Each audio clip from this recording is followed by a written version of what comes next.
నీలాంటి వాళ్ళ సపోర్ట్ ఎప్పుడైనా తీసుకున్నాడా? వీడియోలు చేయమనో నన్ను ప్రైజ్ చేయమను అంటే మనం అందరూ నేను ప్రైజ్ చేయాలి, అన్వేష్ చాలా గొప్పడు అని చెప్పాలని అప్పుడు ఫోన్ చేసి సన్నీ యాదవ్ గురించి తిట్టవని. నేను సన్నీ యాదవ్ ఎవరంటే ఇన్స్టాగ్రామ్ ఓపెన్ చేసి చూసా, సైకిల్ మీద తిరుగుతాడు కదా. లేదు బైక్ వేసుకుని, అదే సైకిల్ అంటే బైక్ వేసుకుని అన్ని చూపిస్తాడు. ఆయన తిట్టమంటే నేను తిట్టాను, నన్ను ఏమైనా తిడితే మాత్రం నేను వేసుకుంటా గట్టిగా అని చెప్పిన. నేను తిట్టమని అన్నాడా? సన్నీ యాదవ్ నువ్వు తిట్టు అని చెప్పి నీకు చెప్పాడు? నాకు చెప్పాడు.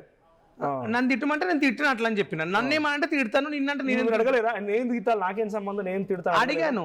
అడిగితే నేను సెలబ్రిటీని కదా, నీకు నేను చెప్తే నేను నా వీడియోలు చేసిన అనుకో, నా దాంట్లో నువ్వు వైరల్ అవుతావు మంచిగా అన్నాడు. నాకు వైరల్ అక్కర్లేదు, ఆల్రెడీ నేను ఫేమస్. ఉప్పల్ అంటే ఎక్కడ ఏ దేశం వెళ్ళినా ఏ రాష్ట్రం వెళ్ళినా నన్ను గుర్తుపడతారు, అది నాకు చాలని చెప్పిన. అట్లా చేయమని బతలాడినాడు, నేను చేయనని చెప్పిన. మొబైల్ ఇప్పించాక డబ్బులు ఇస్తాను నేను చెప్పాడు. ఈ మొబైల్ ఇచ్చిన తర్వాత నాకు ఇంట్లోకి హెల్ప్ చేస్తాం అని ఇస్తాను చెప్పి 2000 కొట్టిండు. ముష్టోడు ఏం మనిషి ఆయన. నేను ఎంత ఆశ నాకు ఎంత ఆశ అంటే, నాకు మొబైల్ ఇప్పించిన తర్వాత మీ ఇంట్లో ఏమైనా ప్రాబ్లమ్స్ అయితే ఒక 20,000 30,000 ఇస్తాను. చాలా పెద్ద సేవ చేస్తున్నా నువ్వు అనుకున్నావు, సాయం చేస్తాడేమో కదా. రేపు నాడు ఇప్పుడు మా అన్నకు కొంచెం బాగాలేదు అన్నట్లు, మా అన్నయ్య కొంచెం ముగ్గురు ఆడపిల్ల ఆటో నడిపిస్తాను అన్నయ్య ఊర్లో. అన్నయ్య కొంచెం మొన్న ఇక్కడ సాతులు అంటే ఆయన వంటలు చేస్తారు కదా, పొగ వంటలు ఉంటారు అన్నట్లు పెళ్లి ఇక్కడ. ఆయన పొగొచ్చి గొంతు కూడా కొంచెం హాస్పిటల్ తీసుకెళ్ళాం, కొంచెం ఖర్చు అయితే అని చెప్తే అడిగితే 2000 కొట్టిన పిచ్చపోన్ లాగా.